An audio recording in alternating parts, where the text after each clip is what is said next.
देखो बिजु जनता दलर सदाबले गोटे स्पष्ट आभिमुख्य अच्छी जे प्रत्येक वर्ग तांकर आवश्यकता अनुसार जहाँ दरकार से जिनिस तांको दिया जाऊ एवं अल्टीमेटली गोटे समतुल विकास केमती राज्य रे हो जेतबेले पछुआ वर्गंकर कथा कहा जाए सेतबेले तांकर जेतिकी परसेंटेज ऑफ पॉपुलेशन सेही हिसाब रे गोटे डिमांडटे सदाबले करा जाए। आपण निजे जानिथिबे जे पछुआ वर्गंकर क्षेत्र रे केंद्र आग गोटे स्वतंत्र आईन गोटे अमेंडमेंट करिकिरी एई पछुआ वर्गंक गणना पाई जो क्षमता राज्य सरकार को पाखरे तिला ताकू संकुचित करी निज पाखकु नहीं गला ताकू अनेक वर्ष रखिला परे पुणी थरे जेतबेले ता उपरे कोनोसी कार्य हेई पारला नाही सेही क्षमता निज पाखरु आउ न रखी ताकू पुणी राज्य सरकार को दिया गला। राज्य सरकार को दबा परे जहाँ आवश्यकता राज्य सरकार सेही हिसाब रे स्टेप नेले। वर्तमान जना पड़ुची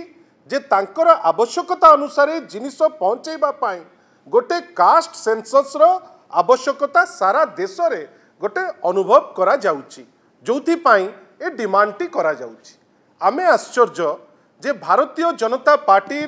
सरकार जहार परफॉर्मेंस नगण्य जे आज पर्यंत जहाँ कहिचंती कोनोसी जिनिस इम्प्लीमेंट करिबारे से जिनिस एपर्यंत सक्षम हेई नांती आज हठात आपण गोटे स्टेटमेंट आनिबे अन्य गोटे दलर टिप्पणी देइकिरी आमे ताकू निंदा करूछु एवं बड़ कथा होची भारतीय जनता पार्टी वर्तमान आग जो मंत्री तक करिछि किए कौन काम करिवे ताकू आग शिखांतु अन्य दल को न नांतु। गणशिक्षा मंत्री गणशिक्षा दिगरे उचित मन दियंतु से मद केमती बंद हबो से दिगरे बेसी चिंता न करतु। आपणकर झियो होउचंती आईन मंत्री से प्रभु श्री जगन्नाथ कर दायित्व रे अछंती जेतबेले से दायित्व तुलेइबा कथा से सेतबेले पुरी रे रुहंतु एठी रहिकिरी से राजनीति न करंतु किंबा डांस बार कथा न चिंता करंतु। जदि डांस बार चिंता करिवार अछि ताकू कंप्लीट करंतु तापरे अन्य जिंस चिंता करिवे। निज घर रक्षण असंबल किंतु पर को अनेकिरी आपण आंगुठी देखैबे लोके हसिबे भारतीय जनता पार्टी लोक हसा हबो। बंधुगण आपण जानिचंती लीडर ऑफ अपोजिशन हिसाब रे खाली नुए माननीय मुख्यमंत्री ओडिशार जे आगुरु जो थिले श्री नवीन पट्टनायक बिजु जनता दलर अध्यक्ष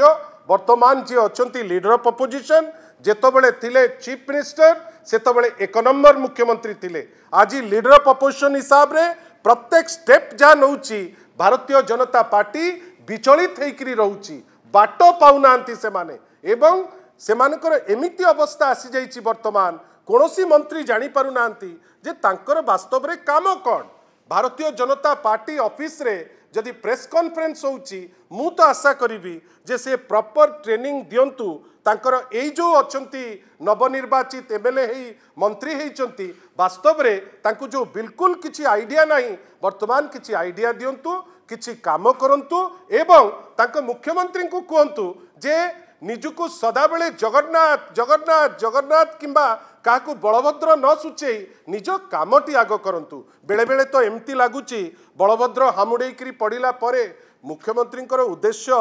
भल तो कहीं बलभद्र को हामुडेइकरी पकई देले से उद्देश्य रे कनकवर्धन पाई ए स्टेटमेंट दिया जाई नाही तो किछि उद्देश्य तांकर रहिनी जे जानी सुनिकरी हामुडेइकरी पकेइबे कनकवर्धन सिंहदेव को से उद्देश्य रे कहिचंती कि जे से होचंती बलभद्र बेली ए सब अनेक असीमायित प्रश्नर उत्तर वर्तमान भारतीय जनता पार्टी देबा परिवर्ते कहि दियंतु जे सेमाने कास्ट सेंसस चाहू नांती। आपणकर गणमाध्यम माध्यम रे आमे केवल एतिकी प्रश्न पचारिबाकू चाहूचु भारतीय जनता पार्टी को जे आपण को शासन रो बागडोर ओडिशा रे मिलिची दिल्ली रे भी मिलिची डबल इंजिन कहउचंती निजुकु निजे आपण जदि चाहू नांती कास्ट सेंसस ओपनली कहू नांती जे आमे कास्ट सेंसस चाहूनु आमे तापरे ता उपरे किछि टिप्पणी दबु आशा करिवु एमती बाचालामी जो तांकर किछि लोक करूचंती से बाचालामीरु क्षांत रहिबे एवं इश्यू को टच करिवे कहंतु जे पछुआ वर्गंकर आवश्यकता अछि कि नाही जदि ना बेली कहउचंती एमती नुची छपी इंगित न करी डायरेक्ट कहतु जे कौन हम कौन नाई आ संगे संगे जी गणशिक्षार मंत्री से गणशिक्षा देखु जे मदर मंत्री से मद देखु जे अन्यान्य दायित्वर मंत्री से दायित्व देखु किंबा जे पूरा डाहा मिछ कहते माननीय डेप्टी चीफ मिनिस्टर हठात किनी कहले प्रभाती परिड़ा महोदया जे जहाँ कहितलु ताहा कलु बंधुगण आपण कहले आपण माने तो अनेक जगह ताकू पब्लिसाइज करुचंती आपण निजे कहतु इलेक्शन पूर्व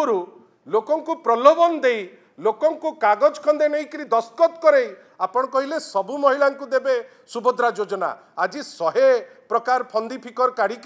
चेष्टा करुचंती कौन ना अधे ता भितरु अधेरु माने अधारु बेसी महिला केमती न पातु से चक्रांत करुचंती सेही समय रे आज जेतेबेले पार्टी रे ए टाइप रो गोटे प्रेस कॉन्फ्रेंस होची मु केवल पदे कहि परिबी यह अत्यंत हास्यास्पद।